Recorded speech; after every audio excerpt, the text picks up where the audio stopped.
UPSC current warrior के इस current affairs के एपिसोड में आपका स्वागत है। आज की तारीख है 23 दिसंबर 2025। आज हमारे पास कई दिलचस्प विषयों का ढेर है, जिसमें अर्थव्यवस्था, समाज और पर्यावरण से जुड़ी हालिया रिपोर्ट्स और घटनाएं शामिल हैं। जी बिल्कुल। आज हम खनिजों में आत्मनिर्भरता की जो बड़ी चुनौती है, उससे लेकर भारत के जहाज बनाने के सपने तक कई अहम मुद्दों की गहराई में उतरेंगे। और साथ ही हम अरावली के संरक्षण और बाल विवाह जैसी सामाजिक समस्या पर भी बात करेंगे। हाँ, वो भी बहुत जरूरी विषय हैं। तो चलिए आज की इस चर्चा को शुरू करते हैं। सबसे पहले अर्थव्यवस्था और शासन की बात करते हैं। जी। और इसमें जो पहला विषय है वो है खनिजों में आत्मनिर्भरता। हाल ही में एक संसदीय समिति ने इस पर एक रिपोर्ट पेश की है और ऐसा लगता है कि तस्वीर थोड़ी मिलीजुली सी है। मिलीजुली कहना बिल्कुल सही होगा। देखिए, एक तरफ हम बॉक्साइट, लॉ अयस्क और चूना पत्थर जैसे जरूरी औद्योगिक खनिजों में लगभग आत्मनिर्भर है। ये हमारी इंडस्ट्री की रीढ़ है। लेकिन दूसरी तरफ कुछ ऐसे खनिज हैं जिनके लिए हम लगभग पूरी तरह से आयात पर निर्भर हैं। मैं ये सोचने की कोशिश कर रही हूँ कि अगर हम लोहे और बॉक्साइट में आत्मनिर्भर हैं, तो फिर इतनी चिंता क्यों है? कौन से वो खनिज हैं जो असल में हमारी दुखती रग है? सबसे बड़ी चिंता है महत्वपूर्ण खनिजों को लेकर, जिन्हें हम क्रिटिकल मिनरल्स कहते हैं, जैसे लिथियम, कोबाल्ट और निकल। अच्छा, बैटरीज वाले खनिज? बिल्कुल। ये हमारी भविष्य की अर्थव्यवस्था के लिए बेहद जरूरी हैं। इलेक्ट्रिक गाड़ियों की बैटरी से लेकर स्मार्टफोन तक सब कुछ इन्हीं पर निर्भर है, और इन खनिजों के लिए हम 100% आयात पर निर्भर हैं।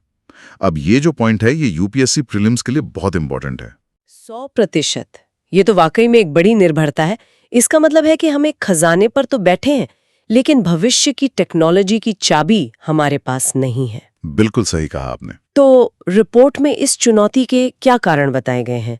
क्या हमारे पास ये खनिज है ही नहीं, या हम उन्हें निकाल नहीं पा रहे? ये एक दिलचस्प सवाल है। समस्या सिर्फ खनिजों की कमी नहीं है, मतलब हमारी व्यवस्था से भी जुड़ी है।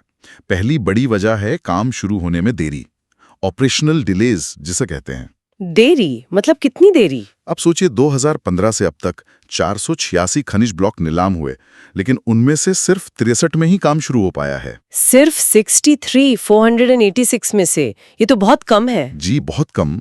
और किसी भी माइनिंग प्रोजेक्ट को जमीन पर उतरने में, मतलब उसका जेस्टेशन पीरियड लगभग 5 से 15 साल तक लग जाता है। 5 से 15 साल? और मैं अंदाजा लगा सकती हूँ कि दूसरी वजह टेक्नोलॉजी होगी।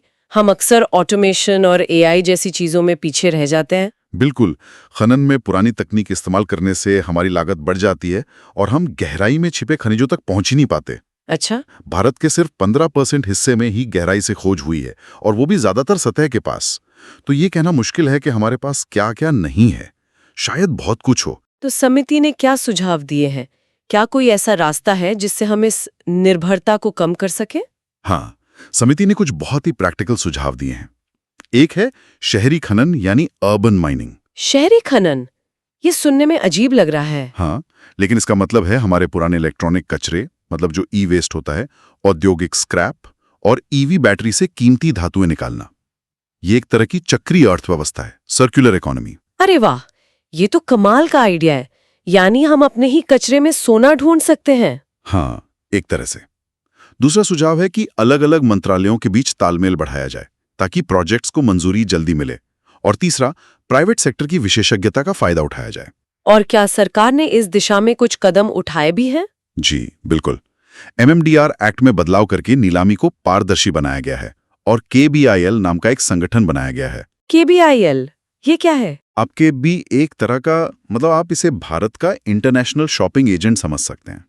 इसका काम है अर्जेंटीना, चिली और ऑस्ट्रेलिया जैसे देशों में जाकर लिथियम और कोबाल्ट जैसी खनिज संपत्ति खरीदना, ताकि भविष्य में हमारी सप्लाई चेन सुरक्षित रहे। बिल्कुल। चलिए अर्थव्यवस्था के एक और बड़े विषय पर आते हैं, जहाज निर्माण। इसे मदर ऑफ हेवी इंजीनियरिंग भी कहा जाता है, लेकिन ऐसा लगता है कि इस क्षेत्र में हम अभी बच्चे ही हैं। हाँ, आंकड़े तो यही बताते हैं। वैश्विक जहाज निर्माण बाजार में हमारी हिस्सेदारी 1% से भी कम है। 1% से भी कम? जी। जबकि चीन, दक्षिण कोरिया और जापान इस रेस में बहुत आगे हैं।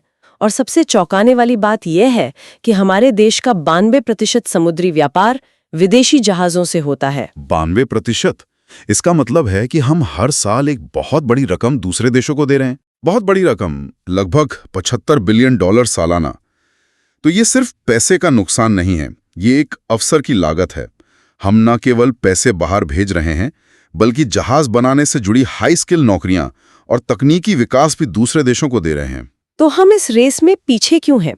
क्या हमारे पास कोचिन शिपयार्ड जैसी बड़ी कंपनियां नहीं हैं? हैं, लेकिन चुनौतियां भी बड़ी हैं। सबसे पहले तो इसमें बहुत ज्यादा पैसा लगता है और फाइनेंस मिलना मुश्किल है। दूसरा, हम जहाज बनाने के लिए जरूरी कई एडवांस्ड पार्ट्स और मटेरियल के लिए आज भी आयात पर निर्भर हैं। और तीसरा, हमारी उत्पादकता चीन के मुकाबले कम है, जिसकी वजह पुरानी तकनीक और सप्लाई चेन की दिक्कतें हैं। तो सरकार क्या कर रही है? 2047 तक भारत को एक जहाज निर्माण केंद्र बनाने का लक्ष्य तो बहुत बड़ा है। सरकार इस समस्या से कई तरह से निपट रही है। एक तरफ वो मेक इन इंडिया और वित्तीय सहायता जैसी योजनाओं से कंपनियों को जहाज बनाने के लिए प्रोत्साहित कर रही है। अच्छा। दूसरी तरफ वो ग्रीन शिपिंग जैसी भविष्य की तकनीकों पर भी ध्यान दे रही है, ताकि हम इस रेस में और पीछे न रह जाएं। इसे मैरीटाइम अमृतकाल विजन 2047 का नाम दिया गया है। अर्थव्यवस्था में हमारा आखिरी विषय गवर्नमेंट ई मार्केट प्लेस यानी जेम्स से जुड़ा है। इसने हाल ही में कबाड़ बेचकर 2200 करोड़ रुपए जुटाए हैं। ये तो दिलचस्प है। हाँ, जेम्स सरकारी खरीद में पारदर्शिता और तेजी लाने का एक ऑनलाइन प्लेटफॉर्म है। 2016 में से शुरू किया गया था। लेकिन इसका काम सिर्फ नई चीजें खरीदना ही नहीं, बल्कि पुरानी और बेकार हो चुकी चीजों जैसे पुराने वाहन, ई कचरा और स्क्रैप को बेचकर सरकार के लिए पैसा जुटाना भी है। तो एक तरफ हम सरकारी प्रक्रियाओं को आधुनिक बना रहे हैं, हाँ। लेकिन एक आधुनिक भारत सिर्फ कुशल बाजारों से नहीं बनता, उसे गहरे सामाजिक सुधारों की भी जरूरत होती है। बिल्कुल। और यहीं पर बाल विवाह जैसी एक बड़ी चुनौती हमारे सामने खड़ी होती है। बिल्कुल, हाल ही में बाल विवाह मुक्त भारत अभियान ने अपना 1 साल पूरा किया है, और ये एक ऐसी समस्या है जिसके आंकड़े भले ही सुधर रहे हों, लेकिन जमीनी हकीकत आज भी चिंताजनक है। आंकड़े क्या कहते हैं?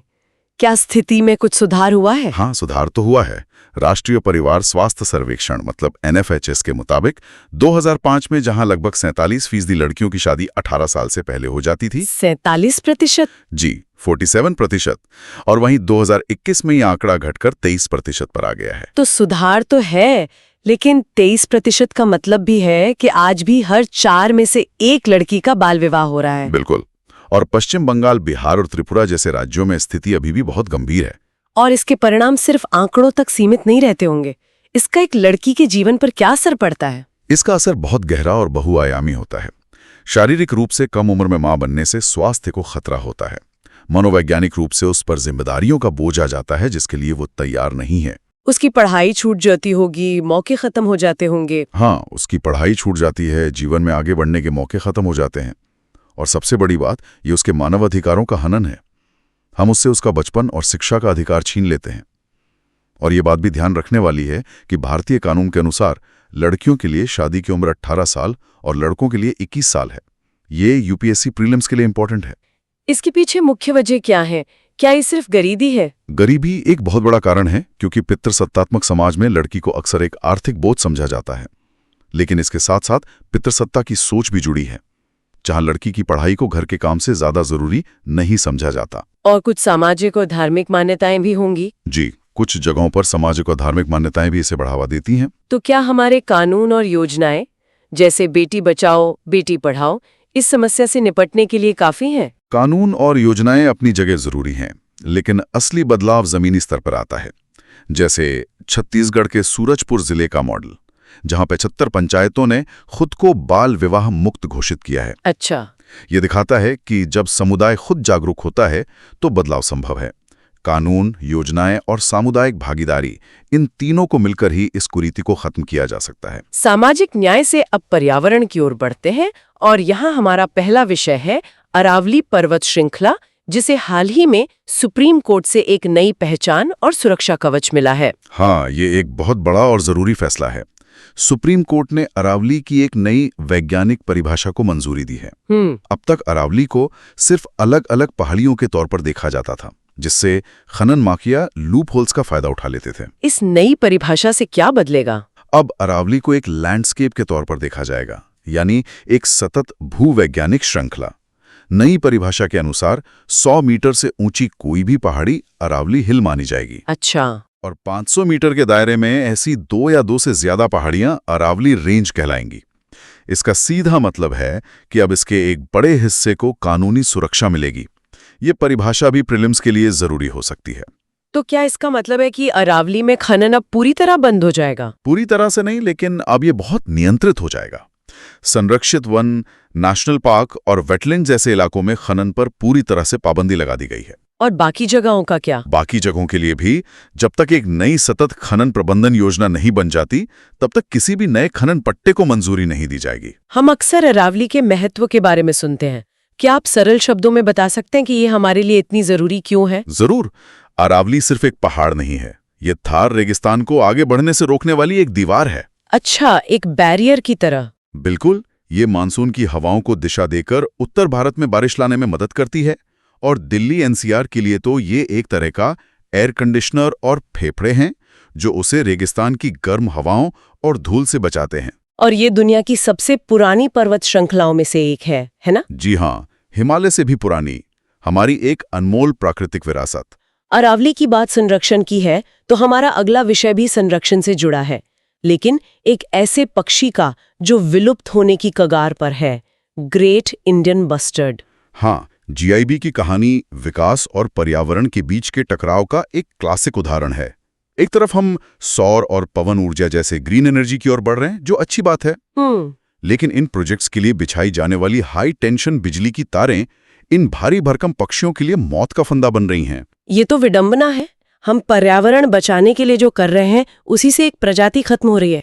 बिल्कुल। जीआईबी, जो मुख्य रूप से राजस्थान और गुजरात के घास के मैदानों में पाया जाता है, IUCN की रेड लिस्ट में गंभीर रूप से संकटग्रस्त या क्रिटिकली एंडेंजर्ड श्रेणी में है।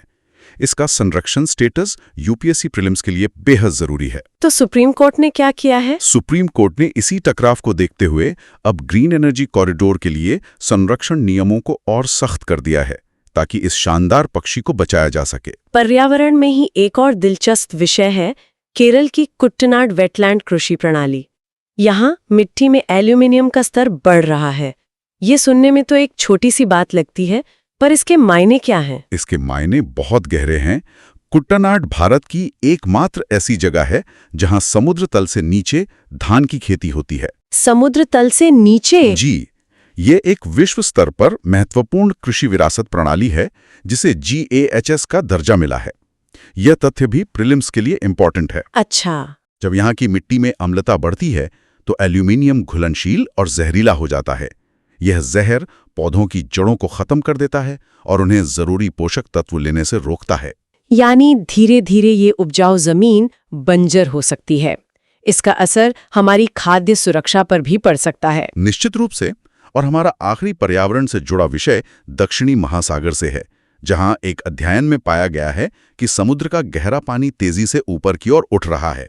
और इससे क्या हो रहा है? यह गहरा पानी अपने साथ बड़ी मात्रा में कार्बन डाइऑक्साइड लेकर सतह पर आ रहा है।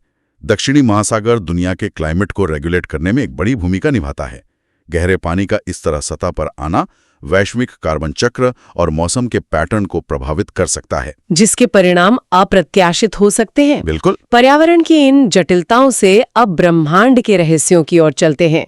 विज्ञान और प्रौद्योगिकी में हमारा पहला विषय है सुपर किलोनोवा। हाँ, भारतीय वैज्ञानिकों की एक टीम ने एक दुर्लभ ब्रह्मांडीय विस्फोट का पता लगाया है जिसे सुपर किलोनोवा कहा जा रहा है। यह बहुत ही असाधारण घटना है। ये सुपरनोवा से कैसे अलग है? हमने सुपरनोवा के बारे में तो सुना है। सुपरनोवा तब होता है जब एक विशाल तारा अपनी जिंदगी के अंत में फटता है, लेकिन सुपर किलोनोवा एक डबल धमाका है। डबल धमाका? जी। इसमें पहले एक सुपरनोवा विस्फोट होता है और उसके तुरंत बाद उसी जगह पर एक और शक्तिशाली विस्फोट होता है जिसे किलोनोवा कहते हैं। किलोनोवा तब होता है जब दो न्यूट्रॉन तारे आपस में टकराते हैं। तो ये एक के बाद एक होने वाले दो महाविस्फोटों की एक श्रृंखला है। ये कंसेप्ट प्रीलिम्स के लिए बहुत इंपॉर्टेंट है। अंतरिक्ष के खतरों से अब डिजिटल दुनिया के खतरों पर आते हैं। CERT-IN ने घोस्ट पेयरिंग नाम के एक नए व्हाट्सएप घोटाले को लेकर चेतावनी जारी की है। ये क्या भला है? घोस्ट पेयरिंग एक बहुत ही शातिर तरीका है जिससे हैकर्स बिना पासवर्ड या सिम कार्ड के आपके व्हाट्सएप अकाउंट पर कब्जा कर सकते हैं।